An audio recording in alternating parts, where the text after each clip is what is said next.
nebigu wuxuu leeyahy alayhi salaatu wasalaam saddex salaadooda madaxooda lama dhaafiyo. rajulun ama qowman wahum lahu kaarihiin buu nebigu yidhi. nin dad jujuub iskaga haysto salaad tukiyey iyagoo aan rabin salaadiisa waa khatar. dee malaaka dowladdan iyo daddan qasabka ku haystaana ma dhaamayaan u malaynayaa dee dii salaad qura hal salaada kii ku haystay haddaan waxba helaynin ummadda dhan iska afduubtayna malaha ma dhaamayo. laakiin xadiidka naskiisi wuxuu sheegayaa man ama qowman wahum lahu kaarihuun, ninka dad imaam u noqda iyagoo neceb oo aan rabin.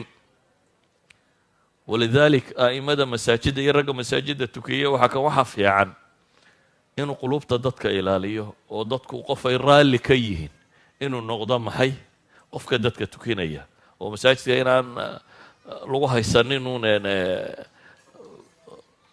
maxaa qorsakaarmay tidhahdaan maxaa tidhahda inaanu iska afduubanine inay muslimku wada socdaan, qulubta inay wada socotaaba ka muhiimsan waxa kaloo dhan.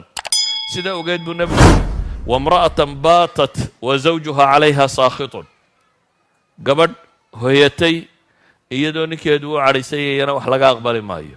idan dumarka muslimiinta waxa saaran inay isku dayaan zawjkeeda inay raali geliso. wamra'atan casat zawjaha xataa tarjicna xadiid kale sheegayay. ka saddexaad waxa uu nebigu sheegay calayhi salaatu wassalaam, ka saddexaad waxa uu nebigu sheegay waa akhawaani mutasaarimaan, laba walaalo oo kala iska laalaada. xadiidkii muxuu sheegayay qof kasta oo ilaahay rumeeya, qof kastaoo laa yushriku billahi shay-an, marka acmaasha ilaahay loo bandhigo khabiisaha iyo meelahaas oo kale in ilaahay dembigoo dhaafo. xadiidkii sheegayay saxiixeynka ku yaallay laba mooyaane buu nebigu yidhi. labadaasi waa kuwee? laba ishaysta iyaga waxaa la idhaha andira haadayni xataa yastalixa, labadaa iyaga dib iga dhiga baa ilahay yidhahda intay ka heshiinayaan. idan akhwaan mutasaarimaan, haddaynu isu wada cadhaysanno iska laalaadno cibaadada inaga xumaanaysa.